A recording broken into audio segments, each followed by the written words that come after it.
मैं अमदास पलांगे सीजी शिक्षा में आपका स्वागत करता हूं। हम देख रहे हैं कक्षा 11वीं रसायन विज्ञान का छठवां इकाई जिसका नाम है ऊष्मागतिकी, है ना। और इससे पहले वाला जो भी हमारा जो क्लास था उसमें हम लोग छोटी छोटी बात किए थे हम लोग, जैसे कि एंथैल्पी परिवर्तन क्या है, गलन एंथैल्पी क्या है, दुनिया भर की एंथैल्पी क्या है। हम लोग जो है छोटा छोटा पॉइंट बात कर चुके थे जो आपको थोड़ा बहुत क्वेश्चन के रूप में क्या कर सकता है, आपको पूछ सकता है। आज हम आगे का टॉपिक है ऐसा ही छोटा छोटा, उसको हम लोग क्या करने वाले हैं, देखने वाले हैं। और ये आपका दिया है जालक ऊर्जा का प्रायोगिक निर्धारण। वैसे जालक ऊर्जा क्या होता है हम पहले भी जो है मेरे ख्याल से चौथा लेसन जो है, चौथा इकाई है उसमें पढ़ चुके हैं। जालक ऊर्जा क्या होता है, तो जब कोई क्या होता है, हमारा जो क्रिस्टल होता है, जब उस क्रिस्टल को उनके अवयवी तत्वों से बनाया जाता है तो उस दौरान जितनी भी ऊर्जा क्या होता है आपका मुक्त होता है, वही आपका क्या कहलाता है, जालक ऊर्जा कहलाता है ना। किसी भी तत्व का एक मोल उनके अवयवी तत्वों से बनने पर मुक्त होने वाला जो भी ऊर्जा की मात्रा होता है वो आपका क्या कहलाता है, जालक ऊर्जा कहलाता है। हम पहले भी क्या कर चुके हैं, पढ़ चुके हैं। तो किसी बोल सकते हैं किसी आयनिक यौगिक का एक मोल, है ना, मैं लिख देता हूँ यहीं पर, मान लो किसी आयनिक यौगिक का आयनिक यौगिक का एक मोल है ना, उनके अवयवी तत्वों से बनने पर, एक मोल उनके अवयवी तत्वों से बनने पर मुक्त होने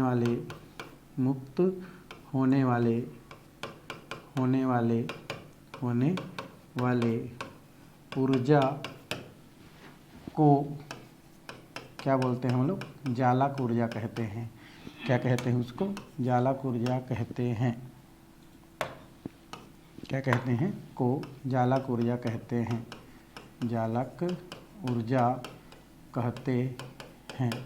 तो इस तरीक़ा से हम क्या कर सकते हैं, बता सकते हैं कि किसी आयनिक यौगिक का एक मोल उनके अवयवी तत्वों से बनने पर मुक्त होने वाले जो भी ऊर्जा होता है उस ऊर्जा को हम क्या कहते हैं, जालक ऊर्जा कहते हैं। और ये जालक ऊर्जा जो है होता है, या तो उल्टा बोल सकते हैं कि कोई भी तत्व है, कोई भी यौगिक है, जब उस यौगिक को उनके अवयवी तत्वों में तोड़ने पर जितनी ऊर्जा की आवश्यकता होता है वो भी क्या होता है, हमारा जालक ऊर्जा कहलाता है। तो आप दोनों ही स्थिति में कर सकते हैं, या तो यौगिक बनाओ या तो यौगिक को तोड़ दो। तो यौगिक को उनके अवयवी तत्वों से बनाने पर जितनी ऊर्जा मुक्त होती है उसे हम जालक ऊर्जा कहते हैं। या कोई यौगिक है और उनको उनके अवयवी तत्वों में तोड़ दी जाती है तो उसमें जितनी ऊर्जा की आवश्यकता होती है वो आपकी क्या कहलाती है, जालक ऊर्जा कहलाती है। तो हम लोग यहाँ पर जो परिभाषा लिखे हैं बनने के आधार पर लिखे हैं कि कोई आयनिक यौगिक का अगर हम एक मोल उनके अवयवी तत्वों से क्या करते हैं, बनाते हैं, तो उन अवयवी तत्वों के बनने से या उनके अवयवी तत्वों से बनने पर जो भी मुक्त ऊर्जा होता है, जो भी आपका ऊर्जा वहाँ से मुक्त होता है वो आपका जालक ऊर्जा कहलाता है। और जालक ऊर्जा को U से दर्शाते हैं। जालक ऊर्जा को किससे दर्शाते हैं हम लोग, U से दर्शाते हैं, से क्या करते हैं, दर्शाते हैं। जैसे उदाहरण के लिए अगर हम क्या करें, बात करें तो उदाहरण आप क्या कर सकते हैं, यहाँ से लिख सकते हैं। ये हो गया आपका उदाहरण, और उदाहरण में क्या बनता है, जैसे Na और प्लस हमने क्या ले लिया, Cl, और ये जब दोनों क्या हो जाते हैं, आपस में मिल जाते हैं तो क्या बनाते हैं, NaCl। NaCl कैसा है, हमारा आयनिक यौगिक होता है। और इन आयनिक यौगिक का निर्माण किससे होता है, सोडियम और किससे होता है, हमारा पोटेशियम से होता है। तो वही तो हम लोग लिखे हैं, ये आयनिक यौगिक है जिसे हम सोडियम क्लोराइड कहते हैं। तो इस आयनिक यौगिक का उनके अवयवी तत्व, ये अवयवी तत्व हैं, तो इनसे बनने पर जितनी ऊर्जा क्या होती है आपके यहाँ से मुक्त होती है, ये मुक्त ऊर्जा ही आपकी क्या कहलाती है, जालक ऊर्जा के नाम से जानी जाती है, जालक ऊर्जा कही जाती है। तो इस तरीक़ा से जालक ऊर्जा को क्या की जा सकती है भाई, समझाई जा सकती है। अब ये जो जालक ऊर्जा का प्रायोगिक निर्धारण देखा जाए तो जो है डायरेक्ट तो संभव नहीं है, ठीक है। आपको पहले पढ़ चुके हैं कि जो जालक ऊर्जा होता है कौन सा ऊर्जा, जालक ऊर्जा का प्रत्यक्ष निर्धारण संभव नहीं है। प्रत्यक्ष निर्धारण क्या नहीं है, संभव नहीं है। तो यहाँ पर हम बोल सकते हैं कि जालक ऊर्जा का जो है प्रत्यक्ष निर्धारण संभव नहीं है। संभव नहीं है। क्यों संभव नहीं है भाई? तो जालक ऊर्जा का प्रत्यक्ष निर्धारण इसलिए संभव नहीं है क्योंकि हम लोग उसको डायरेक्ट नहीं निकाल सकते हैं। लेकिन हम अगर क्या करते हैं, जालक ऊर्जा का अगर हमको मान निकालना है तो प्रत्येक हमारा जो क्या होता है प्रक्रिया होता है। मान लो हमको जो है सोडियम क्लोराइड बनाना है, तो सोडियम क्लोराइड के बनने पर जितने भी प्रक्रिया में उत्पन्न जो क्या होता है जो ऊर्जा होता है, उन ऊर्जाओं को अगर क्या कर दिया जाता है, जोड़ दिया जाता है, तो उस स्थिति में हम क्या कर सकते हैं, किसी भी आयनिक क्रिस्टल के जालक ऊर्जा का हम क्या कर सकते हैं, निर्धारण कर सकते हैं, निर्धारण किया जा सकता है। और इसका अध्ययन हम क्या कर चुके हैं, पहले कर चुके हैं। किसके अंतर्गत? बॉर्न हैबर जो चक्र होता है उसके अंतर्गत हमने क्या कर चुके हैं, इसका जो है अध्ययन कर चुके हैं। कौन सा चक्र भाई? बॉर्न हैबर चक्र में, कि किस प्रकार से जालक ऊर्जा क्या किया जाता है, निर्धारित किया जाता है। तो ये सब चीज़ और बताने की ज़रूरत नहीं है, फिलहाल इसमें हम लोग इतना ही क्या करते हैं, हम लोग जो है अध्ययन करते हैं और फिर आगे टॉपिक की ओर क्या करते हैं, हम लोग बढ़ते हैं। आगे है हमारा ऊष्मागतिकी के प्रथम नियम की सीमाएँ। ऊष्मागतिकी के प्रथम नियम की सीमाएँ, तो यहाँ पर लिख सकते हैं ऊष्मागतिकी के प्रथम नियम की क्या देखना है हमको, सीमाएं देखना है। तो ऊष्मागतिकी के जो प्रथम नियम होता है उसकी अगर हम सीमाएं की बात करें तो पहले हम लोग क्या कर चुके हैं, ऊष्मागतिकी के जो प्रथम नियम है वो पढ़ चुके हैं कि ऊष्मा या ऊर्जा ना तो उत्पन्न होता है, न ही क्या होता है आपका जो है बनाया जा सकता है, नहीं उसको नष्ट किया जा सकता है, केवल एक रूप से दूसरे रूप में परिवर्तित किया जा सकता है। वही आपका क्या कहलाता है, ऊष्मागतिकी का प्रथम नियम कहलाता है। ऐसे हम पढ़ चुके हैं। लेकिन उस ऊष्मागतिकी के जो प्रथम नियम है उसमें कुछ बातें हैं जिनको उनके द्वारा नहीं समझाया गया है, जिनको हम लोग उसके सीमा के अंतर्गत रखते हैं। तो कुछ सीमाएँ यहाँ पर क्या किया गया है, दिया गया है। जैसे आपका पहला नंबर का जो सीमा है वो बोल रहा है कि ऊष्मागतिकी के प्रथम नियम के अनुसार किसी तंत्र की ऊर्जा तुल्य मात्रा में एक अवस्था से दूसरी अवस्था में परिवर्तित होने पर हो जाती है, किंतु कोई रासायनिक अभिक्रिया या कोई प्रक्रम संभव होगा, इनकी कोई जानकारी नहीं मिलती है। ऊष्मागतिकी प्रथम हमारा ये जो सीमा है उसके अनुसार ये बोला जा रहा है कि ऊष्मागतिकी ये बताती है कि एक हमारा जो क्या बोल सकते हैं, एक अवस्था जब क्या होती है दूसरे अवस्था में क्या हो जाती है, चेंज हो जाती है, परिवर्तित हो जाती है। तो उस दौरान जो भी ऊर्जा में आपको परिवर्तन है ना देखने को मिलता है, लेकिन वहाँ से आपको ये पता नहीं चलता है कि वहाँ पर रियल में जो है आपका रासायनिक प्रक्रम हो रहा है या नहीं हो रहा है, इसकी जानकारी नहीं मिलती है, या ऊष्मागतिकी का जो प्रथम नियम है उसके द्वारा ये जानकारी नहीं दी जाती है। सिर्फ वो ये बताती है कि भाई एक ऊर्जा एक रूप से दूसरे रूप में क्या होती है, परिवर्तित होती है, या एक अवस्था से दूसरे अवस्था में परिवर्तित होती है। लेकिन वहाँ पर ऊष्मा या ऊर्जा परिवर्तन होने से वहाँ पर रासायनिक अभिक्रिया होती है, रासायनिक परिवर्तन होती है या नहीं होती है, इसके बारे में कोई जानकारी नहीं देती है, जो है ऊष्मागतिकी की प्रथम नियम के सीमा के अंतर्गत रखी जाती है। दूसरा, जब ऊष्मा कार्य में परिवर्तित हो जाती है तब कार्य अवशोषित ऊर्जा के तुल्य होगी, है ना। लेकिन यह किन किन परिस्थितियों में होती है, इसकी जो है सूचना प्रथम नियम जो है नहीं देती है। तो दूसरा पॉइंट ये बोल रहा है कि हम जानते हैं कि जो भी कार्य होता है वो किसके फलस्वरूप होता है, ऊष्मा के फलस्वरूप होता है। ऊष्मा होता है तो क्या क्या होता है, कार्य होता है, मतलब जितना ऊष्मा लिया जाता है उतना कार्य होता है, तो हम लोग जानते हैं। लेकिन किन परिस्थिति में होता है, उनका परिस्थिति क्या होता है, इन्वायरमेंटल कैसा होता है, किस परिस्थिति में वो आपका जो क्या होता है, जो कार्य होता है, उसकी जानकारी जो है ऊष्मागतिकी के जो प्रथम नियम है उनके द्वारा नहीं दी जाती है। हम परिस्थिति बताना चाहिए ना कि अधिक ताप पर, अधिक दाब पर, है ना, ऐसे बताना चाहिए। वो सिर्फ ये बताती है कि ऊष्मा कोई तंत्र लेती है, वो कार्य करती है ना, और जितना ऊष्मा लेती है उतना कार्य करती है, बट किन परिस्थितियों में करती हैं इनकी जानकारी हमको ऊष्मागतिकी के प्रथम नियम से नहीं मिलती है। तो ये दूसरा हमारे सीमा को क्या करती हैं, प्रदर्शित करती हैं। एंड थर्ड है, प्रथम नियम ऊर्जा और कार्य के मध्य संबंध तो बताती है, लेकिन ऊष्मा के प्रवाह की जो दिशा होती है वो क्या होती है, इसके कोई संकेत नहीं देती है। तो इस तरीक़ा से किधर से किधर जा रही है वो ठीक है, दोनों के मध्य बताती है, कार्य और किसमें, ऊर्जा में संबंध बताती है, लेकिन उसका दिशा नहीं बताती कि ऊष्मा कम से ज़्यादा की ओर जाएगा या ज़्यादा से जो है कम की ओर जाएगा, या कम से ज़्यादा की ओर जाएगा, इसकी कोई जानकारी नहीं देती है। तो ऐसे कुछ 2-3 हमारी क्या होती हैं, जो सीमा होती हैं वो इसके अंतर्गत क्या की जा सकती हैं, रखी जा सकती हैं। तो ये तो हो गया आपका ऊष्मागतिकी के प्रथम नियम। तो ये ऊष्मागतिकी के प्रथम नियम में बहुत सारी सीमाएं आपको देखने को मिलती है, और इसलिए हमको आगे जो है ऊष्मागतिकी के द्वितीय नियम की क्या होती है, प्राप्ति होती है। तो ये हो गया आपका ऊष्मागतिकी के कौन सा हमारा सीमा। अब हम चलते हैं थोड़ा सा स्वतः प्रवर्तित प्रक्रम, किसके पास चलते हैं हम लोग, स्वतः प्रवर्तित प्रक्रम के पास क्या करते हैं, चलते हैं। स्वतः प्रवर्तित प्रक्रम क्या होता है, इसको इतना लंबा चौड़ा लिखा गया है, छोटा सा आपको क्वेश्चन कर सकता है। स्वतः प्रवर्तित प्रक्रम का मतलब होता है कि वे भौतिक या रासायनिक प्रक्रम या वे भौतिक या रासायनिक प्रक्रिया जो बिना किसी बाह्य हस्तक्षेप के अपने आप क्या होती है, कंप्लीट होती है, अपने आप पूर्ण हो जाती है, वो आपकी क्या कहलाती है, स्वतः परिवर्तित प्रक्रम के नाम से जानी जाती है, स्वतः परिवर्तित प्रक्रम कही जाती है। तो यहाँ पर क्या की जा सकती है भाई, उसको लिखी जा सकती है कि वह भौतिक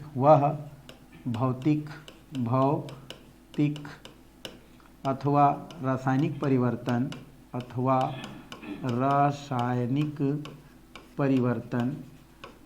वह रासायनिक परिवर्तन, तो वह भौतिक अथवा रासायनिक परिवर्तन जो किसी परिवर्तन, वह भौतिक या रासायनिक परिवर्तन जो बिना किसी बाह्य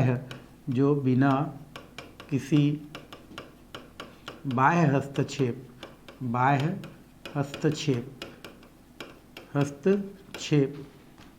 के अपने आप पूर्ण होती हैं, क्या कहलाती है, स्वतः प्रवर्तित प्रक्रम कहलाती है। तो इस प्रकार से परिभाषा क्या की जा सकती है, लिखी जा सकती है कि वह भौतिक या रासायनिक प्रक्रम या परिवर्तन जो बिना किसी बाह्य हस्तक्षेप के अपने आप क्या हो जाती है, पूर्ण हो जाती है, वही आपकी क्या कहलाती है, स्वतः परिवर्तित प्रक्रम कहलाती है, या इसी को स्वतः परिवर्तित प्रक्रम के नाम से जानी जाती है। जैसे जल से भरे जो क्या होती है, जो पात्र होती है, ये हमारी क्या होती है, जल से भरे क्या है, पात्र है, इसमें पानी क्या हुआ है हमारा, इस प्रकार से फैला हुआ है, और इसमें अगर क्या की जाती है, कोई स्याही अगर क्या कर दी जाती है, मिला दी जाती है, इस प्रकार से एक बूंद स्याही मिला दी जाती है, तो अपने आप क्या हो जाती है, पूरे पानी में क्या हो जाती है, फैल जाती है, अर्थात वो बिना किसी बाह्य हस्तक्षेप के फैल रही है, तो इसलिए वो क्या होती है, आपकी स्वतः परिवर्तित प्रक्रम होती है। तो ये दिखा है, जल से भरे बीकर में अगर क्या कर दिया जाए, शर्करा डाल दिया जाए या स्याही डाल दिया जाए, तो वो अपने आप क्या हो जाती है, सभी भागों में क्या हो जाती है, फैल जाती है। या आप इसी को शर्करा वाला भी कर सकते हैं, शर्करा मतलब शक्कर, अब पानी में शक्कर क्या कर दो, मिला दो, तो थोड़ा देर के पश्चात अपने आप क्या हो जाती है, घुल जाती है, और मिठास जो है सब तरफ क्या होती है, बराबर होती है, तो ये अपने आप होती है, तो ये स्वतः परिवर्तित प्रक्रम होती है ना। उसी प्रकार अगर हम बात करें हाइड्रोजन गैस और क्लोरीन गैस को ले लिया जाए और सूर्य प्रकाश की उपस्थिति में क्या कर दिया जाए, छोड़ दिया जाए, तो अपने आप वो दोनों क्या हो जाती हैं, आपस में मिल जाती हैं और मिल करके हाइड्रोक्लोरिक अम्ल का निर्माण करती है। जैसे यहाँ पर हम कर देते हैं H2 प्लस क्या होता है हमारा Cl2, और यहाँ पर क्या होता है, सनलाइट होता है, और सनलाइट की उपस्थिति में अगर दोनों हमारा क्या हो जाता है, एक दूसरे के साथ मिल जाता है, तो इस प्रकार से क्या हो जाता है, हाइड्रोक्लोरिक अम्ल बना लेता है। खाली आपको छोड़ना बस है, हाइड्रोजन को और क्लोरीन को अगर आपस में क्या कर देते हैं, मिला के छोड़ देते हैं, तो अपने आप क्या हो जाता है, मिल जाता है, और हाइड्रोक्लोरिक अम्ल में क्या हो जाती है, परिवर्तित हो जाती है। ये भी आपकी कौन सा प्रक्रम होती है, स्वतः परिवर्तित प्रक्रम को क्या करती है, प्रदर्शित होती है। ठीक है, और इस तरीक़े से स्वतः प्रवर्तित प्रक्रम को क्या की जा सकती है, बताई जा सकती है। अगरबत्ती है, मान लो यहाँ पर अगरबत्ती है, अगरबत्ती को अगर क्या कर दी जाती है, जला के क्या कर दी जाती है, छोड़ दी जाती है, तो उसका खुशबू अपने आप क्या होती है, आपके घर के कोने कोने तक क्या हो जाती है, फैल जाती है। कौन सा प्रक्रम है हमारा, स्वतः प्रवर्तित प्रक्रम होती है। तो ये कुछ प्रक्रिया है जो अपने आप क्या होती है, बिना किसी बाह्य हस्तक्षेप के अपने आप पूर्ण होती हैं। ऐसे जो प्रक्रिया होती हैं वही आपकी क्या कहलाती है, स्वतः परिवर्तित प्रक्रम कहलाती हैं, स्वतः परिवर्तित प्रक्रम के नाम से जानी जाती है। और यहीं पर लिखा गया है स्वतः परिवर्तित प्रक्रम जिनको शुरू करने के लिए या शुरू करने में किसी भी बाह्य हस्तक्षेप की आवश्यकता नहीं होती है, वही आपकी क्या होती है, स्वतः परिवर्तित जो प्रक्रम होती हैं उनको क्या करती हैं, प्रदर्शित करती हैं। यहाँ पर स्वतः परिवर्तित जो प्रक्रम होती हैं उससे रिलेटेड कुछ बातें यहाँ पर दी गई है, यादृच्छिकता एवं स्वतः परिवर्तिता। फिर से स्वतः परिवर्तित प्रक्रम से रिलेटेड एक बात बताई गई है। अगर यहाँ पर क्या कर दी जाती है, इस प्रकार से दो हमारे क्या होती हैं, मान लो बीकर होती हैं, और ये हमारा एक दूसरे से क्या होती है, आपकी इस प्रकार से क्या होती है, जुड़ी रहती है, मान लो। ठीक है, तो यहाँ पर हम लोग क्या करते हैं, यहाँ पर हम लोग कुछ इस प्रकार से अगर ले लेते हैं, या हम लोग H आकार की क्या करते हैं, नली ले लेते हैं, तो उस स्थिति में क्या होता है आपका, या हम इस प्रकार से चलिए उसके उदाहरण को अगर हम देखने के लिए इस प्रकार से क्या करते हैं, नली ले लेते हैं और नली लेने के पश्चात इसमें क्या करते हैं, यहाँ पर एक अलग से आपका एक द्वार है, यहाँ पर द्वार है और इसमें कुछ क्या करते हैं, पदार्थ को क्या कर देते हैं, इस प्रकार से भर देते हैं। भर देने के पश्चात हम क्या करते हैं, इसमें इस तरफ क्या कर दिए, कुछ पदार्थ भर दिए, जैसे इस तरफ पानी ही भर देते हैं और इस तरफ जो है नमक पानी भर देते हैं, NaCl का विलयन भर देते हैं। अब यहाँ पर क्या होता है, एक हमारा वाल्व होता है, इसमें नमक पानी है और इसमें हमारा क्या है, हमारा एक सामान्य पानी है। अब यहाँ पर क्या करते हैं, वाल्व को अगर क्या करते हैं, खोलते हैं तो ये क्या होता है, इस प्रकार से ये स्वतः ही क्या हो जाता है, एक दूसरे में इस प्रकार से क्या हो जाते हैं, मिल जाते हैं, या कुछ पदार्थ होते हैं जो अपने आप क्या हो जाते हैं, मिल जाते हैं। तो ये आदृक्षता मतलब स्वतः परिवर्तित प्रक्रम को क्या करती हैं, प्रदर्शित करती हैं। तो इस तरीक़े से यहाँ से आपको छोटी सी क्वेश्चन पूछी जा सकती है कि स्वतः परिवर्तित प्रक्रम क्या होती है। तो स्वतः परिवर्तित प्रक्रम वह प्रक्रम होती है जो बिना किसी बाह्य हस्तक्षेप के अपने आप पूर्ण हो जाती है। ऐसे प्रक्रम क्या कहलाती है, आपकी स्वतः परिवर्तित प्रक्रम के नाम से जानी जाती है। और ये जो स्वतः परिवर्तित प्रक्रम होती है उसके बहुत सारा उदाहरण, जैसे चाय का अपने आप ठंडा होना, ये भी आपका किसके उदाहरण के अंतर्गत रखी जा सकती है, स्वतः परिवर्तित प्रक्रम के अंतर्गत रखी जा सकती है ना। और बहुत सारे उदाहरण देखे हैं, वो सारे उदाहरण आपके स्वतः परिवर्तित प्रक्रम है ना के अंतर्गत रखी जाती है। अब ये जो स्वतः परिवर्तित जो प्रक्रम होती है, इसको समझाने के लिए ऊष्मागतिकी में एक अलग से हमारा क्या होती है, एक टॉपिक की उत्पत्ति होती है जो स्वतः परिवर्तित प्रक्रम से रिलेटेड होती है, वो होती है हमारी एंट्रोपी।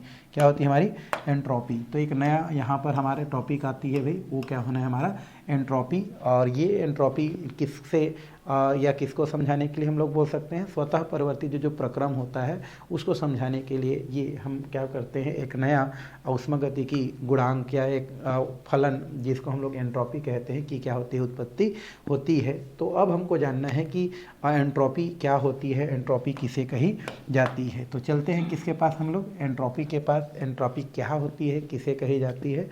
तो रियल में एंट्रोपी की परिभाषा बहुत ही छोटी होती है। किसी भी तंत्र की अव्यवस्था की जो माप होती है वही आपकी क्या कहलाती है, आपकी एंट्रोपी के नाम से जानी जाती है। और ये एंट्रोपी किसके बदौलत उत्पन्न हुई है हमारी, वो स्वतः परिवर्तित प्रक्रम के होते हैं। क्योंकि आप जानते हैं कि कोई भी जो स्वतः परिवर्तित प्रक्रम होती है उस परिवर्तित प्रक्रम से हमेशा क्या होती है, अव्यवस्था क्या होती है, उत्पन्न होती है। जैसे पानी से अगर हम भरे पात्र है, इस पानी से भरे पात्र में अगर हम क्या करते हैं, साफ पानी रहता है और इसमें अगर हम क्या करते हैं, स्याही अगर क्या कर देते हैं, गिरा देते हैं, तो अपने आप क्या हो जाता है, पानी के विभिन्न जगह पर यह पूरे भागों में फैल जाता है, मतलब उसमें अव्यवस्था उत्पन्न हो जाती है।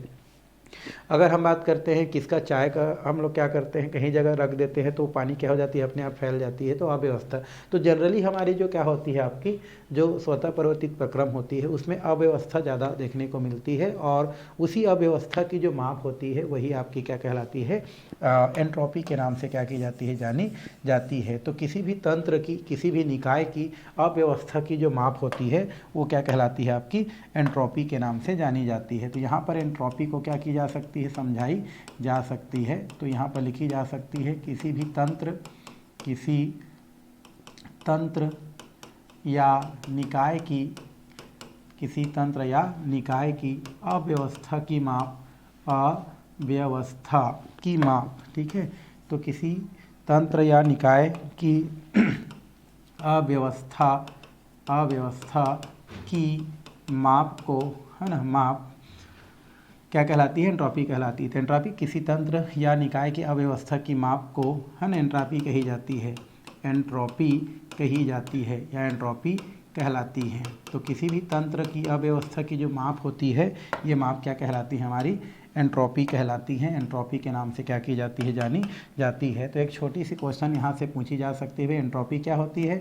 तो किसी भी तंत्र या निकाय की अव्यवस्था की जो माप है ना, वो क्या कहलाती है, आपकी एंट्रोपी कहलाती है। और एंट्रोपी को जो है एस से क्या की जाती है, दर्शाई जाती है ना। एंट्रोपी को एस से क्या की जाती है, दर्शाई जाती है, दर्शाई जाती है। तो इस तरीक़ा से यहाँ पर एंट्रोपी के बारे में क्या की जा सकती है, बताई जा सकती है कि एंट्रोपी क्या होती है। तो किसी भी तंत्र या निकाय की अव्यवस्था की जो माप होती है वही आपकी क्या कहलाती है, एंट्रोपी कहलाती है।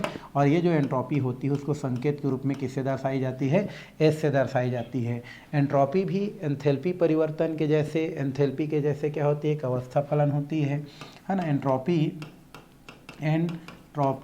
एक क्या होती है, अवस्था फलन होती है, अवस्था फलन होती है, अवस्था फलन होती है, अर्थात इसका निरपेक्ष मान ज्ञात नहीं की जा सकती है ना। तो एंट्रोपी की क्या होती है, अवस्था फलन होती है, अर्थात इसकी निरपेक्ष मान ज्ञात नहीं की जा सकती है, अर्थात इसकी निरपेक्ष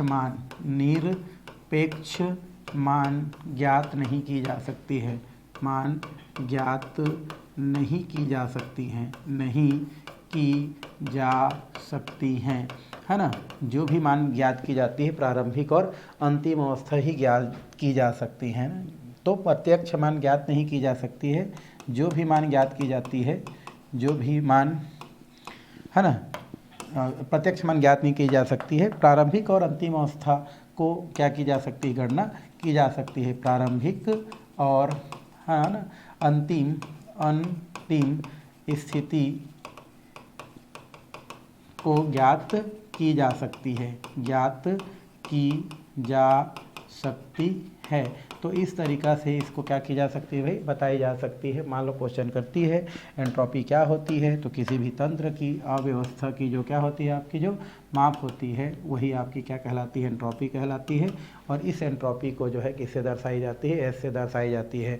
एंट्रोपी एक क्या होती है, अवस्था फलन होती है, और ये जो अवस्था फलन होती है उसका निरपेक्ष मान ज्ञात नहीं की जा सकती है। एंट्रोपी का प्रारंभिक स्थिति में और अंतिम स्थिति में होने वाले परिवर्तन को ही क्या की जा सकती है, ज्ञात की जा सकती है। चूँकि ये हमारे क्या होती है, एंट्रोपी जो है एंथैल्पी परिवर्तन जैसे आपका अवस्था फलन होती है तो डेल एस से दर्शाई जाती है, और इसका जो मान होती है वो किसके बराबर, आपका प्रारंभिक स्थिति और अंतिम स्थिति के क्या होती है, आपके अंतर के क्या होती है, बराबर होती है। तो इस तरीक़ा से इसको क्या की जा सकती है, बताई जा सकती है। तो ये तो हो गया आपका एंट्रोपी से रिलेटेड बातें।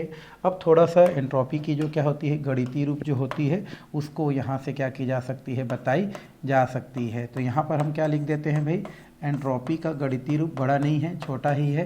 तो एंट्रोपी का जो क्या होती है, गणितीय रूप होती है, उसको यहाँ से छोटा सा क्या की जा सकती है, बताई जा सकती है। वैसे हमारा जो क्या होती है, एंट्रोपी एक क्या होती है, अवस्था फलन होती है, जिसका प्रारंभिक और अंतिम स्थिति ही ज्ञात की जा सकती है। माना क्या होती है, कोई भी जो तंत्र होती है उसको क्यू उष्मा दी जाती है, तो उस तंत्र के एंट्रोपी में क्या होती है आपकी, या हम ये बोल सकते हैं किसी भी तंत्र की ताप बढ़ाने से उसमें क्या होती है, उष्मा में क्या होती है, परिवर्तन होती है, और उष्मा में परिवर्तन होने से उसमें एंट्रोपी में भी परिवर्तन क्या होती है, देखने को मिलती है। तो ये हो गया एंट्रोपी। अगर हम एंट्रोपी की बात करें तो यहाँ पर ये एंट्रोपी को दर्शाने के लिए किसका प्रयोग की जाती है, ये हमारा डेल एस का, और ये हमारा क्यू अपान क्या की जाती है, डेल टी का क्या की जाती है, उपयोग की जाती है। तो इस तरीक़ा से एंट्रोपी का जो क्या होता है, हमारा जो गणितीय रूप होती है उसको del s equal to q upon del t से क्या की जाती है, दर्शाई जाती है। और सबसे ज़्यादा एंट्रोपी अगर देखा जाए तो सबसे ज़्यादा एंट्रोपी परिवर्तन किसमें, एंट्रोपी क्या होती है, गैस की होती है। फिर दूसरा नंबर क्या होती है, हमारी द्रव की होती है। और सबसे कम एंट्रोपी किस में होती है, ठोस में होती है। क्यों, क्योंकि ठोस में अव्यवस्था कम होती है, इसलिए एंट्रोपी उसमें कम होती है, और गैस में आपका अव्यवस्था क्या होती है, ज़्यादा होती है, इसलिए जो है एंट्रोपी गैस में सबसे क्या होती है, ज़्यादा होती है। तो इस तरीक़ा से एंट्रोपी से रिलेटेड कुछ जानकारी क्या की जा सकती है, बताई जा सकती है। और अगर इसकी इकाई लिखी जाती है तो ये जो टी होती है उसको ऊपर ले जाती है, तो इसको जो है आपका इकाई के रूप में अगर देखा जाए तो उष्मा जो होती है, क्यू के क्या होती है, हमारी जो उष्मा होती है, और उसको पर, है ना, केल्विन से क्या की जा सकती है, दर्शाई जा सकती है, जूल पर केल्विन से दर्शाई जा सकती है। क्योंकि उष्मा को हम लोग अगर जूल से दर्शाते हैं तो यहाँ पर हम क्या कर सकते हैं, जूल, और यहाँ पर अगर इसको केल्विन से दर्शाते हैं तो पर केल्विन से क्या की जा सकती है, इसको आपका जो इनकी इकाई है उनको दर्शाई जा सकती है। तो ये छोटी छोटी क्वेश्चन हैं जो आपको 11th क्लास में क्या की जा सकती है, पूछी जा सकती है। तो ये हो गया आपका एंट्रोपी। अब आगे है प्रवस्था संक्रमण। क्या देखना है हमको, प्रवस्था संक्रमण क्या होती है, इसको हमको देखना है। प्रवस्था संक्रमण में एंट्रोपी परिवर्तन। प्रवस्था संक्रमण क्या होता है, तो जब कोई निकाय एक अवस्था से दूसरे अवस्था में क्या होती है, परिवर्तित होती है, तो वो आपकी क्या कहलाती है, प्रवस्था संक्रमण के नाम से जानी जाती है ना। या ये बोल सकते हैं कि जब कोई पदार्थ एक अवस्था से दूसरे अवस्था में परिवर्तित होती है तो वो प्रवस्था संक्रमण कहलाती है। तो आप लिख सकते हैं, जब कोई पदार्थ, है ना, तो यहाँ से हम क्या कर सकते हैं, इसको लिख सकते हैं कि जब कोई पदार्थ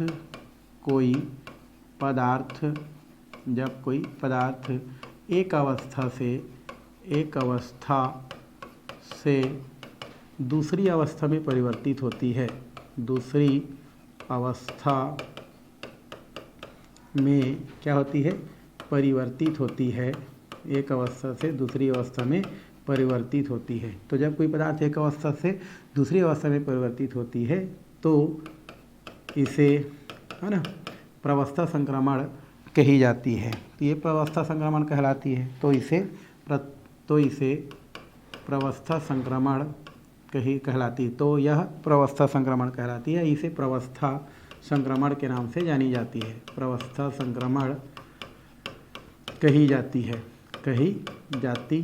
तो इस तरीक़ा से क्या की जा सकती है, इसको बताई जा सकती है कि जब कोई पदार्थ एक अवस्था से दूसरे अवस्था में क्या होती है, परिवर्तित होती है, यही आपकी क्या कहलाती है, प्रावस्था संक्रमण कहलाती है या प्रावस्था संक्रमण कही जाती है।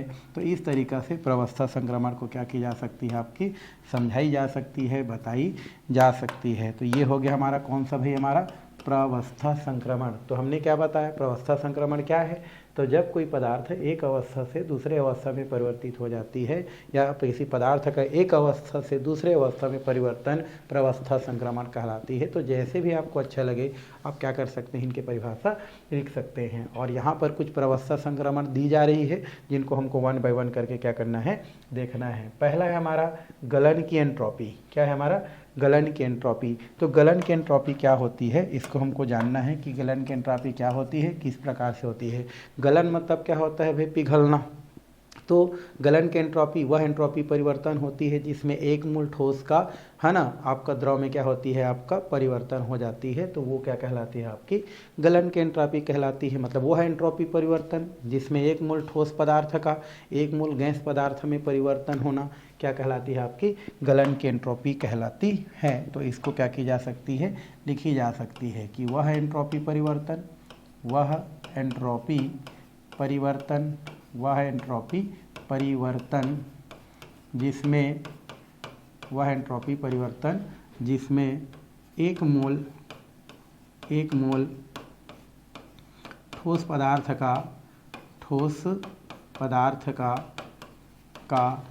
एक मोल द्रव पदार्थ में या द्रव पदार्थ में परिवर्तन, एक मोल ठोस पदार्थ का एक मोल द्रव पदार्थ में परिवर्तन। तो क्या लिखे हम लोग, वह एंट्रोपी परिवर्तन जिसमें एक मोल ठोस पदार्थ का एक मोल द्रव पदार्थ में परिवर्तन होता है, क्या कहलाती है, हमारी गलन की एंट्रोपी कहलाती है। गलन की क्या कहलाती है भाई, हमारी एंट्रोपी कहलाती है, गलन की एंट्रोपी कहलाती है। तो इस तरीक़ा से गलन एंट्रोपी को क्या की जा सकती है, बताई जा सकती है कि वह एंट्रोपी परिवर्तन जिसमें एक मोल ठोस पदार्थ, है ना, का एक मोल द्रव पदार्थ में परिवर्तन होती है, वही आपकी क्या कहलाती है, गलन की एंट्रोपी कहलाती है ना। और यहाँ पर गलन की एंट्रोपी को इस प्रकार से क्या की जा सकती है, बताई जा सकती है। ये हमारे क्या होती है, डेल एस होती है, इसको फ्यूज़न बोलते हैं। तो ये हमारी क्या हो जाती है, आपकी डेल एफ। और इसका जो मान होता है वो किसके बराबर होती है, हमारी ये हो जाती है आपका लिक्विड अवस्था, और ये क्या हो जाती है, सॉलिड अवस्था। और इसका जो मान होती है वो डेल एच अपन क्या होती है, डेल टी को प्रदर्शित करती है। क्योंकि यहाँ पर डेल एच न लिख करके यहाँ पर क्यू भी लिखी जा सकती है जो एंट्रोपी परिवर्तन को दिखाती है। गणितीय रूप कैसा था इनका, क्यू अपन क्या था, डेल टी। तो इस तरीक़ा से हमारा जो फ्यूज़न की हमारा क्या होती है, एंट्रोपी होता है, फ्यूज़न ऑफ, है ना, एंट्रोपी। तो यहाँ पर इसको दिखाई जा सकती है, गलन की जो एंट्रोपी है उसको परिभाषित की जा सकती है। तो क्या होती है भाई गलन की एंट्रोपी, तो गलन की एंट्रोपी क्या होती है, तो वह एंट्रोपी परिवर्तन जिसमें एक मोल जो क्या होती है, जो ठोस पदार्थ होती है उनको उनके गलनांक ताप पर एक मोल द्रव में जब क्या हो जाती है, परिवर्तित कर दी जाती है, वही आपकी गलन की क्या कहलाती है, एंट्रोपी कहलाती है। तो इसमें और चाहेंगे तो कर सकते हैं, वह एंट्रोपी परिवर्तन जिसमें एक मोल ठोस पदार्थ का गलनांक ताप पर, कहाँ पर, गलनांक ताप पर, ठीक है। तो यहाँ पर लिख सकते हैं वाला कि वह एंट्रोपी परिवर्तन जिसमें एक मोल ठोस पदार्थ का गलनांक ताप पर एक मोल द्रव पदार्थ में परिवर्तन क्या कहलाती है, गलन की एंट्रोपी कहलाती है, या गलन की एंट्रोपी परिवर्तन कहलाती है। और इसको इस प्रकार से क्या की जा सकती है, समझाई जा सकती है। चलिए आगे हम लोग थोड़ा सा देखते हैं वाष्पन की एंट्रोपी। तो वाष्पन की एंट्रोपी किसे बोलते हैं भाई, तो एक मोल पदार्थ का, है ना, एक मोल किसका, पदार्थ का क्वथनांक ताप पर एक मोल जो है, या ये बोल सकते हैं कि एक मोल जो क्या होता है, जो द्रव पदार्थ होता है उसका क्वथनांक ताप पर एक मोल गैस पदार्थ में क्या होना, परिवर्तित होना, या गैस पदार्थ में परिवर्तित होना क्या कहलाती है आपकी, वाष्पन की क्या कहलाती है, आपकी एंट्रोपी कहलाती है। तो लिख सकते हैं यहाँ पर वह एंट्रोपी परिवर्तन, वह एंट्रोपी परिवर्तन, वह एंट्रोपी परिवर्तन जिसमें एक मोल ठोस, एक मोल ठोस बोलता हूँ, एक मोल द्रव पदार्थ का, एक मोल द्रव पदार्थ का क्वथनांक ताप पर है ना, गैस या वाष्प में परिवर्तित होना, एक मोल क्वथनांक ताप पर वाष्प में परिवर्तित होना, वाष्प में परिवर्तित होना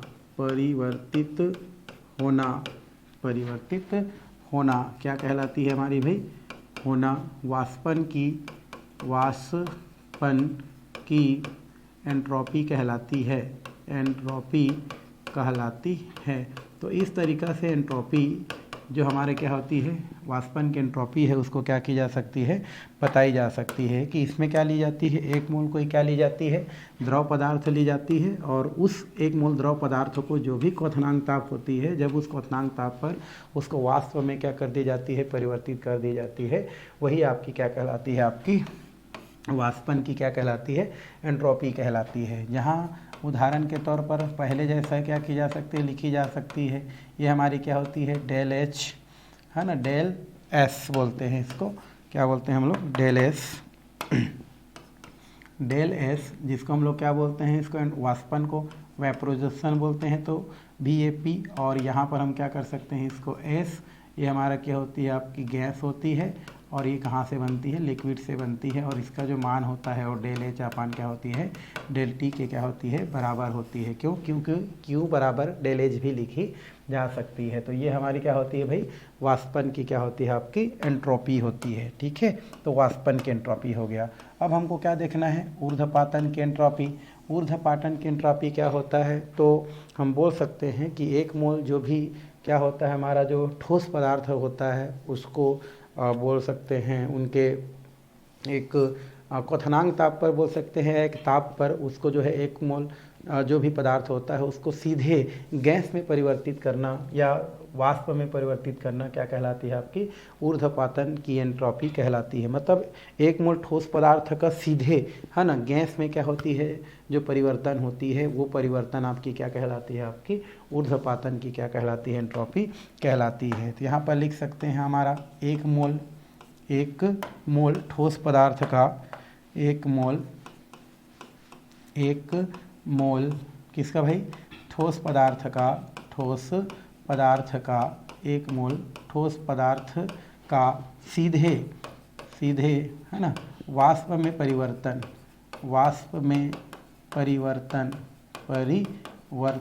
क्या कहलाती है, ऊर्ध्वपातन की एंट्रोपी कहलाती है। ऊर्ध्वपातन की एंट्रोपी कहलाती है। तो यहाँ से लिख सकते हैं परिवर्तन ऊर्ध्वपातन की एंट्रोपी कहलाती है। ऊर्ध्वपातन की क्या कहलाती है, आपकी एंट्रोपी कहलाती है। तो इस तरीक़ा से हम क्या कर सकते हैं, बता सकते हैं कि एक मोल जो भी ठोस पदार्थ होता है उसको सीधा, है ना, वाष्प में परिवर्तन ऊर्ध्वपातन की एंट्रोपी कहलाती है। और इसको दिखाते वक्त हम लोग जो है डेल एस, इसको बोलते हैं हमारा सब्लिमेशन SBU। और यहाँ पर आप क्या कर सकते हैं, इसको ये हो जाता है आपका गैस, और ये क्या हो जाता है आपका सॉलिड, इस तरीक़ा से। और इसका जो मान होती है वो del h upon del t की क्या होती है, आपकी बराबर होती है। तो इस तरीक़ा से कुछ छोटी छोटी बातें हैं जो आपको क्या की जा सकती है, आपको इस प्रकार से क्वेश्चन पूछी जा सकती है, बताई जा सकती है। तो ये तो हो गया आपका कुछ प्रवस्था संक्रमण जो आप क्या कर सकते हैं, बता सकते हैं। तो फिलहाल ये क्लास यहीं पर हम क्या करते हैं, समाप्त करते हैं, और आने वाले वीडियो में हम लोग जो है आगे का जो है जो टॉपिक है वो देखने वाले हैं।